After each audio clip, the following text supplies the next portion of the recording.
کچھ سوالات ہیں معمول کے مطابق، آج بھی ان کے جوابات پیش کرنے کی کوشش کر رہا ہوں۔ آج کا یہ ٹاپک تھا زکوٰۃ کے متعلق۔ تو پہلا سوال یہ کیا گیا ہے، زکوٰۃ کن پر واجب ہے؟ ظاہر سی بات ہے، یہ سب سے پہلے معلومات ہونے ضروری ہیں۔ زکوٰۃ مالک نصاب پر، عاقل بالغ مالک نصاب ہو۔ مالک نصاب کسے کہتے ہیں؟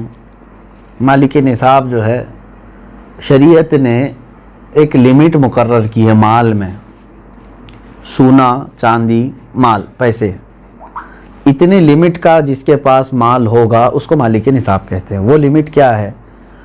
سونے میں 7.5 تولہ، چاندی میں 52.5 تولہ، اور پیسوں میں ان میں سے کوئی ایک کی قیمت، یعنی 52.5 تولہ چاندی کی قیمت کا بھی اگر کوئی مالک ہے، جیسے آج مارکیٹ میں 52.5 تولہ چاندی کی قیمت ایگزیکٹ تو میں نہیں بتا سکتا، جو ریٹ چل رہا ہوگا روز الگ الگ ہوتا ہے، 25,000 اگر فار ایگزامپل، تو 25,000 قیمت ہے اس کے پاس، 52.5 تولہ چاندی کی قیمت ہے۔ سیونگ، انکم کی بات نہیں ہے، سیونگ بچی ہوئی ہے، اور اس پر سال گزر گیا تو وہ مالک نصاب ہوا، اس پر زکوٰۃ واجب ہو گئی۔ بات سمجھ میں آ گئی؟ اب کچھ لوگ یہاں پر کنفیوژن کے شکار ہیں کہ کسی نے کہا کہ میرے پاس 5 تولے سونا ہے، 7.5 تو نہیں ہے، 2 تولے چاندی ہے، 52.5 تولہ بھی نہیں۔ میرے عزیزو، یہاں پر اگر ایسی سچویشن ہے تو دونوں نصابوں کو ملا کر کے دیکھا جائے گا۔ جیسے 2 تولہ سونا اور 2 تولہ چاندی کو ملانے پر 52.5 تولہ چاندی آ سکتی ہے کہ نہیں آ سکتی؟ 52.5 تولہ چاندی کی قیمت ہو جائے گی۔ اگر کوئی ایک بھی نصاب پورا ہو گیا تو مالک نصاب ہے۔ ضروری نہیں کہ 7.5 تولہ سونا ہونا چاہیے۔ ہاں، یہ کب؟ جب اس کے پاس پیسہ بھی نہیں، چاندی بھی نہیں، خالی سونا ہے، تو دیکھا جائے گا جب تک 7.5 تولہ نہیں ہوتا تب تک وہ مالک نصاب نہیں ہے۔ یہ شریعت کی چھوٹ ہے۔ اونلی صرف سونا ہے، گولڈ ہے، باقی اس کے ساتھ دوسرا نصاب کا کچھ بھی نہیں ہے، یعنی مال بھی نہیں، پیسہ بھی نہیں ہے اور چاندی بھی نہیں ہے۔ تو کب تک مالک نصاب نہیں ہوگا یہ؟ جب تک 7.5 تولہ نہ ہو۔ لیکن دوسرے بھی ہیں اس کے ساتھ، یعنی چاندی اور پیسے، تو پھر تینوں کو ملا کر کے کسی ایک نصاب کے برابر ہو جاتا ہے تو مالک نصاب ہوگا۔ اسی طرح سونا بالکل نہیں ہے، پیسہ بھی نہیں ہے، لیکن صرف چاندی ہے اس کے پاس۔ چاندی اگر اس کے پاس 50 تولے بھی ہے تب بھی وہ مالک نصاب نہیں ہوا۔ کیوں؟ اونلی چاندی ہے اس کے پاس۔ کب مالک نصاب بنے گا یہ؟ 52.5 تولہ چاندی۔ اس چیز کو سمجھ رہے نا؟ بہت سارے لوگ اس میں کنفیوز ہیں کہ ہمارے پاس 10 تولہ چاندی بھی ہے، 5 تولہ سونا بھی ہے، دونوں بھی نصاب کو نہیں پہنچے ہیں، یعنی 7.5 تولہ یہ نہیں ہے اور 52.5 تولہ یہ نہیں ہے۔ ایسا نہیں ہے۔ اگر 2-3 نصاب کی چیزیں ایک ساتھ آپ کے پاس ہیں تو سب کو ملا کر کے اگر 52.5 تولہ چاندی کی قیمت ہو جاتی ہے تو آپ مالک نصاب ہو گئے، آپ پر زکوٰۃ فرض ہے، اور آپ کو زکوٰۃ نہیں دی جا سکتی۔ کسی نے اگر ایسے شخص کو زکوٰۃ دیا تو اس کی زکوٰۃ ادا بھی نہیں ہوئی۔ کیا زکوٰۃ کے پیسوں سے راشن دے سکتے ہیں یا پیسے ہی دینا ضروری ہے؟ بالکل، جس مستحق کو، یعنی جس کو زکوٰۃ دینا ضروری ہے، وہ 8 قسم کے لوگوں کا ذکر قرآن پاک میں آیا ہے، جس میں سے آج 5 لوگ پائے جاتے ہیں۔ آیت ہے، اللہ تعالیٰ نے فرمایا انما الصدقات للفقراء والمساکین والعاملین علیہا والمؤلفۃ قلوبہم وفی الرقاب والغارمین فی سبیل اللہ وابن السبیل۔ اللہ تعالیٰ نے فرمایا صدقات واجبہ یعنی زکوٰۃ فقیروں کو دیا جائے گا۔ فقیر کا مطلب وہ نہیں ہے جو ڈھول بجاتے ہوئے گھومتے ہیں۔ فقیر، شرعی فقیر کس کو کہتے ہیں؟ اس کی ایک ڈیفینیشن ہے، جس کے پاس نصاب کے برابر پیسے نہیں ہیں، یعنی جو نصاب ابھی میں نے بتایا نا، جو لمٹ شریعت نے مالک نصاب ہونے کی بتایا، اس لمٹ کے برابر اس کے پاس پیسے نہیں ہیں تو وہ شریعت میں فقیر ہے۔ اس سے بھی کم درجے کا، یعنی کھانے پینے کی بھی اس کے پاس دقتیں ہیں، وہ مسکین ہے۔ فقیر کو دیا جائے گا، مسکین کو۔ اور عامل جو ہے وہ بادشاہ کی طرف سے وصول کرنے کے لیے آتے تھے، لیکن اب وہ نہیں ہے، ان کا بھی ذکر اس آیت میں ہے، وہ نہیں ہے۔ والمؤلفۃ قلوبہم، پہلے ایسا تھا کہ کفار و مشرکین کو بھی ان کا دل رکھنے کے لیے، اسلام کی طرف رغبت ان کو بڑھانے کے لیے زکوٰۃ دی جاتی تھی، لیکن وہ حکم اب ختم ہو گیا، منسوخ ہو گیا، یہ بھی اس آیت سے نکل گئے۔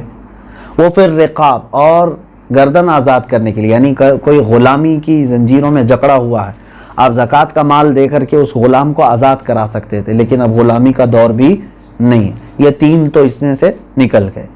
پہلے 2 میں نے بتایا، فقیر، مسکین، وہ ہیں۔ اب آگے سنیے، والغارمین، اب یہاں آیت میں ہے جو قرض میں ڈوبا ہوا آدمی ہے اس کو بھی زکوٰۃ دے سکتے ہو آپ، یعنی وہ مالک نصاب نہیں ہے اور لوگوں کے قرض لیا ہوا ہے اور پریشان حال ہے، تو اس کو زکوٰۃ دو تاکہ وہ قرض کے بوجھ سے نکل جائے۔ فی سبیل اللہ، اس کا مطلب ہے اللہ کے راستے میں جو ہیں، جیسے علم دین حاصل کرنے والا یہ اللہ کے راستے میں، جہاد فی سبیل اللہ جو کر رہا ہے وہ اللہ کے راستے میں ہے، تو جو اللہ کی راہ میں نکلے ہوئے ہیں ان کو بھی زکوٰۃ دے سکتے ہیں، جیسے ہم مدارس کو دیتے ہیں، مدرسوں میں جو طلبہ ہیں وہ اللہ کی راہ میں ہیں، اس لیے ان کے لیے زکوٰۃ ہے۔ وابن السبیل، اور مسافر کو، مسافر جو ہے راستے میں ہے، اگرچہ وہ اپنے گھر پر پیسے والا ہوگا، مالک نصاب ہوگا، لیکن سفر میں اس کے پاس پیسے نہیں ہیں تو اس کو بھی زکوٰۃ کے پیسے آپ دے سکتے ہیں۔ 5 تو میں نے بتایا، فقیر، مسکین، قرض والے کو، اور اللہ کی راہ میں جو ہے اس کو، اور مسافر کو، ان لوگوں کو زکوٰۃ آپ دے سکتے ہیں۔ سوال یہی تھا؟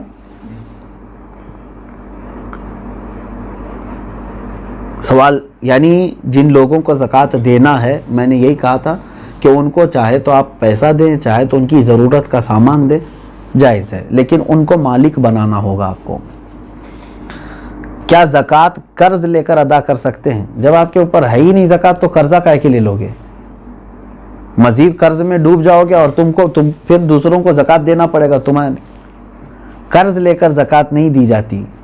ہو سکتا ہے یہاں سوال کرنے والا یہ کہہ رہا ہو کہ وہ مالک نصاب ہے لیکن ابھی فی الحال اس کے پاس پیسے نہیں ہیں، شاید ہو سکتا ہے ان کے پوچھنے کا مطلب یہ ہو، یہی ہے؟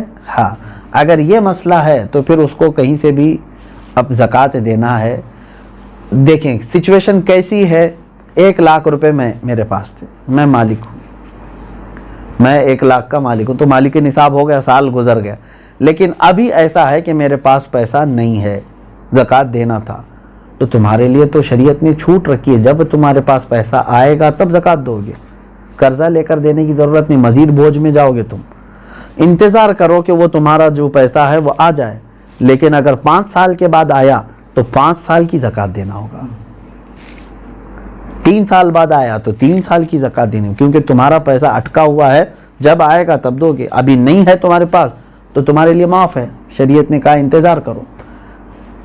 اور اگر قرضہ لے کر کے ادا کر دیا تو زکوٰۃ تو ہو گئی، لیکن وہ قرضہ تمہارے اوپر بوجھ چڑھ گیا، جب تمہاری اصل رقم آئے گی تو قرض ادا کرنا ہوگا۔ سوال یہ ہے کیا جائیداد پر بھی زکوٰۃ ہوتی ہے؟ بالکل، یعنی جائیداد کا مطلب اگر آپ یہ سمجھ رہے ہو کہ بہت سارے لوگ زمینیں جو ہے لے کر کے انویسٹ کرتے ہیں اور بعد میں بیچنا چاہتے ہیں، تو یہ مال تجارت ہوا، اس پر بھی زکوٰۃ ہے، تجارت کا جو مال ہے اس پر بھی زکوٰۃ ہے۔ لیکن جائیداد کا مطلب اگر آپ یہ سمجھ رہے ہیں کہ آپ جس گھر میں رہ رہے ہیں یا گھر بنانے کے لیے کوئی جگہ لیے ہیں، اس پر زکوٰۃ نہیں۔ ایسی جائیداد جو آپ ضرورت کے لیے لیے ہوں، وہ چاہے کروڑوں کی کیوں نہ ہو، اس پر زکوٰۃ نہیں۔ یہ حاجت اصلیہ میں سے ہے، ضرورت میں سے ہے۔ ہاں، اگر کوئی ایک تھوڑی سی ایک ٹکڑا زمین کا ہی آپ نے اس لیے لیا کہ آج اس کی قیمت 10 لاکھ ہے، میں رکھوں گا، چند دنوں کے بعد 20 لاکھ ہو جائے گی، میں بیچوں گا، تو آپ اس میں تجارت کر رہے ہیں نا، تو تجارت کی نیت ہوئی آپ کی، تو اس زمین پر بھی زکوٰۃ ہے۔ سوال یہ ہے اس کورونا کے ماحول میں مسلمانوں کے ساتھ ساتھ غیر مسلم بھی راشن کے محتاج ہے، تو کیا انہیں اس حالت میں زکوٰۃ کے پیسے دے سکتے ہیں؟ زکوٰۃ یہ شریعت کا حق ہے، زکوٰۃ یہ شریعت کا حق ہے، یعنی اللہ تبارک و تعالیٰ نے مسلمانوں پر فرض کیا ہے، زکوٰۃ صرف صاحب اسلام کو، مسلمان کو ہی دی جا سکتی ہے۔ ہاں، مدد کی بات جہاں تک ہے، غیر مسلم ہیں ان کی بھی آپ مدد کر سکتے ہیں مخلوق خدا ہونے کی حیثیت سے، اگر ان میں سے کوئی محتاج ہے آپ مدد کریں، لیکن زکوٰۃ کے پیسوں سے نہیں، دوسری اماؤنٹ سے آپ ان کی مدد کر سکتے ہیں۔ میں مدد کی ممانعت کی بات نہیں کر رہا ہوں کہ مدد نہیں کر سکتے کسی، اسلام تو مدد کرنے کا حکم دیتا ہے، لیکن زکوٰۃ چونکہ پرٹیکولر ایک یہ ہمارے مذہبی حصہ ہے، تو یہ صرف اس وقت ہی ادا ہوگی جب آپ مسلمان کو دیں گے۔ سوال یہ ہے کھیتی باڑی کرنے والے اپنی زکوٰۃ کیسے نکال سکتے ہیں؟ جیسے سب لوگ نکالتے ہیں ویسی ہی آپ کے پاس پیسے ہیں، سونا ہے، چاندی ہے، کھیتی باڑی کرنے والے کے پاس، تو ان پر تو وہی زکوٰۃ ہوگی۔ لیکن سوال پوچھنے والا اگر یہ پوچھ رہا ہے کہ کھیتی باڑی کی جو فصل نکلی ہے اس میں کیا ہے، تو اس کا طریقہ الگ ہے، اس کو عشر کہتے ہیں۔ یعنی جو کھیتی میں جتنی بھی فصل آپ کی آئی اس کا 10واں حصہ اللہ کی راہ میں انہیں خیرات کرنا ہوگا۔ لیکن یہ بھی اس وقت جب کہ وہ اللہ تبارک و تعالیٰ کی نعمتوں سے ویسی ہی اس کی فصل اگائی بغیر کسی زیادہ محنت کے، یعنی اس نے بیج بویا اور فصل نکل آئی اور کٹائی کر لیا۔ لیکن ایک ہوتا ہے اب کہ کھیتی باڑی کرنے والے کے لیے بورنگ کیا ہے، پانی کی پائپ لائن چھوڑا ہے اور اس کے بعد کھاد ڈالا ہے، اس میں محنت کیا ہے، تو محنت کر کے جو فصل آئی تو اس میں 20واں حصہ دے گا، 10واں نہیں، یعنی 5% اپنی پوری فصل کا 5% اللہ کی راہ میں وہ دے گا، اس کو کہتے ہیں، وہ عشر والے مسائل ہیں۔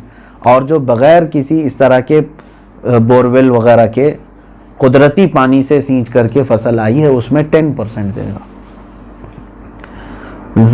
سوال یہ ہے سونے کی زکوٰۃ اس کی آج کی قیمت پر دینی ہوگی یا اس کی خریدی ہوئی قیمت پر؟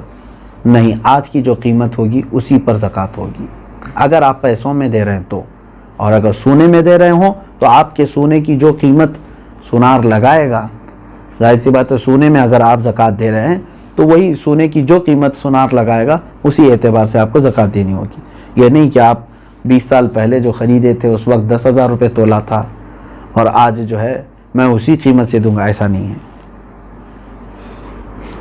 زکوٰۃ پر سب سے پہلا حق کس کا ہے؟ سب سے پہلا حق آپ کے رشتہ داروں کا ہے، اس کے بعد پڑوسیوں کا ہے، پھر آپ کے محلے والوں کا، پھر آپ کے گاؤں والوں کا، پھر آپ کے شہر والوں کا، پھر شہر کے پڑوس والوں کا، اس طرح ترتیب ہے۔ اگر کوئی شخص اپنی ہر مہینے کی انکم پر زکوٰۃ دیتا ہو تو اس پر سالانہ زکوٰۃ واجب ہے؟ انکم پر کیوں زکوٰۃ دیتا ہے جب اللہ تبارک و تعالیٰ نے تمہیں اس چیز کا حکم نہیں دیا؟ جو تم جمع کر کے رکھ رہے ہو، جو سیونگ ہے، اب مثال کے طور پر میں آپ کو بتاؤں، آپ کی سیلری 1 لاکھ ہے منتھلی، آپ جاب کرتے ہیں، 1 لاکھ روپے مہینہ کما رہے ہیں، اب 98,000 آپ کے راشن پانی اور گھر کے خرچوں میں سب چلی جاتی ہے اور بچتے کتنے ہیں؟ 2,000۔ پورے سال میں آپ کے پاس کتنے بچے؟ 24,000۔ تو اس پر کہاں سے زکوٰۃ آئی؟ 24,000 اگر یہ نصاب کی قیمت ہو گئی ہے، 52.5 تولہ چاندی کی قیمت ہو جاتی ہے 24، تو بس یہی 24,000 پہ زکوٰۃ ہوگی، نہ کہ وہ 12 لاکھ پہ جو ہر مہینے کما رہا تھا۔ آپ کما کر کے جتنا اپنے اوپر خرچ کر دیے اس پر زکوٰۃ نہیں، کما کر کے جو آپ بچا کر کے رکھے ہیں ضرورت سے جو زیادہ، اس پر زکوٰۃ ہے۔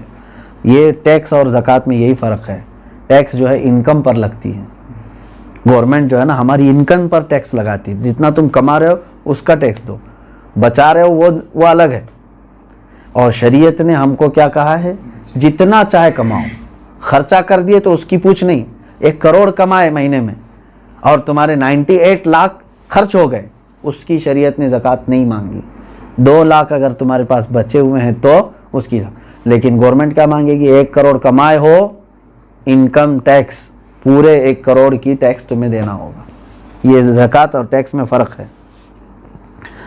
سوال یہ ہے اگر کسی نے جگہ خریدی ہے گھر بنانے کی نیت سے مگر 1 سال ہو گئے اب تک گھر نہیں بنا سکے تو کیا اس کی بھی زکوٰۃ دینا ضروری ہے؟ آپ کی نیت دیکھی جائے گی۔ آپ جو جگہ خرید رہے تھے تو گھر بنانے کی نیت سے نا، تو ابھی چاہے 10 سال بعد بھی بنائیں، آپ نے نیت کیا ہے گھر بنانے کی، تو جب تک آپ گھر نہیں بنائیں گے کوئی اس پر زکوٰۃ نہیں ہے، اس جائیداد پر زکوٰۃ نہیں دینی ہے۔ آپ اپنے گھر بنانے کے لیے وہ زمین لیے ہیں۔ سوال یہ ہے کہ میرے پاس کل 250 گرام سونا ہے، اس میں سے کچھ سونے پہ لون لیا ہے تو وہ بینک میں ہے، باقی سونا میرے پاس ہے، تو کتنے سونے پر زکوٰۃ نکالنا ہے؟ پورے 250 پر یا صرف اس پر جو میرے پاس باقی بچا ہوا ہے؟ اب دیکھیے مثال کے طور پر میں آپ کو بتا رہا ہوں، 250 گرام سونے کے جو مالک ہیں انہوں نے 50 گرام سونا بینک میں رکھ دیا اور اس پر پیسے لے لیا ہے، بینک پیسے دیے ہیں نا اس کو، اور 200 گرام ان کے پاس ہے۔ اب زکوٰۃ جو ہے آپ کے 200 جو آپ کے پاس ہے اسی پر ہے، کیونکہ وہ گروی ہے اور آپ کے پاس پیسہ ہے، اس 50 گرام کا پیسہ ہے. اگر وہ پیسہ پورا صحیح سلامت آپ کے پاس ہے، 50 گرام کا جتنا بھی ملا، وہ 200 گرام سونے میں ملا کے زکوٰۃ دیں گے آپ. بات تو ایک ہی ہو گئی. 50 گرام سونے پر جو بینک نے آپ کو پیسے دیے ہیں، اگر وہ پورے خرچہ کر دیے، آپ کے پاس نہیں ہے تو اس کی زکوٰۃ نہیں، لیکن وہ بھی رکھے ہوئے ہیں آپ کے پاس، اور 200 گرام گھر کا سونا بھی ہے، تو اماؤنٹ اور 200 گرام دونوں سونا ملا کر کے سب کی ملا کے زکوٰۃ دینی ہوگی. بات سمجھ میں آ گئی؟ ہاں. اب آپ نے پورے خرچہ کر دیے اور تو بینک میں جو 50 گرام سونا ہے اس کی زکوٰۃ نہیں، جب تک کہ آپ اس کو چھڑا کر کے نہیں لاتے، کیونکہ ابھی آپ فی الحال اس کے مالک نہیں ہیں، کیونکہ اس کے بدلے میں آپ نے پیسے لے لیے. سوال یہ ہے، میرے پاس 2 لاکھ روپے تھے، وہ میں نے قرض حسنہ دیا ہے، کیا مجھے 2 لاکھ روپیوں پر زکوٰۃ دینا ہے جبکہ وہ میرے پاس ابھی واپس نہیں آئے؟ کیونکہ آپ کو دینا ہے، آپ مالک ہیں اس کے. قرضہ کسی اور کو دیا ہے آپ نے، آپ زکوٰۃ آج دے دو، ہو سکتا ہے وہ قرضدار جلدی واپس لوٹا بھی دے گا انشاءاللہ، نہیں تو اس میں خرابی، اس کی نیت خراب ہونے کے بھی اندیشے ہیں. اب یہ ہے کہ آپ کی ہے کہ نہیں وہ رقم آپ کی ہے نا، آج اس کے پاس ہے، ابھی وہ دے نہیں رہا ہے. چلو وہی والا مسئلہ جو پہلے میں نے کہا، 5 سال کے بعد بھی اگر اس نے لوٹایا تو پورے 5 سال کی زکوٰۃ دینی ہو. ابھی تو آپ کے لیے ٹھیک ہے، گنجائش، اگر آپ ابھی نہیں دینا چاہ رہے ہیں اس اماؤنٹ کی زکوٰۃ، ٹھیک ہے، آپ کے پاس نہیں ہے وہ 2 لاکھ، لیکن 5 سال کے بعد جب وہ 2 لاکھ واپس آپ کے پاس آ گئے تو پورے 5 سال کی کاؤنٹ کر کے آپ کو زکوٰۃ دینی پڑے گی، کیونکہ آپ اس وقت بھی مالک تھے، آپ بھی مالک ہیں. اسی لیے ہر سال اگر اس کی نکالتا ہی رہ جائے تو اچھا ہے کہ جس دن وہ آئے گی تو آپ فری رہیں گے، پورے 2 لاکھ روپے آپ کے پاس رہیں گے. ورنہ پھر جب آئے گی 10 سال کے بعد تو زکوٰۃ اس میں پتہ نہیں کتنی بڑھ چکی ہوگی. ہاں، یہاں تک آج کے یہ مسائل شرعیہ تھے. اور ایک کیا آخری سوال کیا تھا؟ شوہر کے پرورش میں لگا سکتے، یہی دیا ہے کہ دیکھیں جن بچوں کی پرورش میں آپ لگا رہے ہیں کیا وہ مستحق ہیں کہ نہیں. کہیں ایسا تو نہیں کہ وہ مالک نصاب ہیں، یتیم بھی بہت سارے کروڑ پتی ہوتے ہیں، تو خالی یتیم ہونا ضروری نہیں ہے، بلکہ وہ مستحق ہے کہ نہیں دیکھیں. اگر وہ مالک نصاب نہیں ہے یتیم بچے تو بالکل ان کی پرورش میں لگانا افضل کام ہے، ان کا وہ حق ہے. سننے سے زیادہ عمل کی توفیق عطا فرمائے. شریعت طاہرہ پر ہم سب کو اللہ تبارک و تعالی جانکاری حاصل کرنے اور اس پر عمل کی توفیق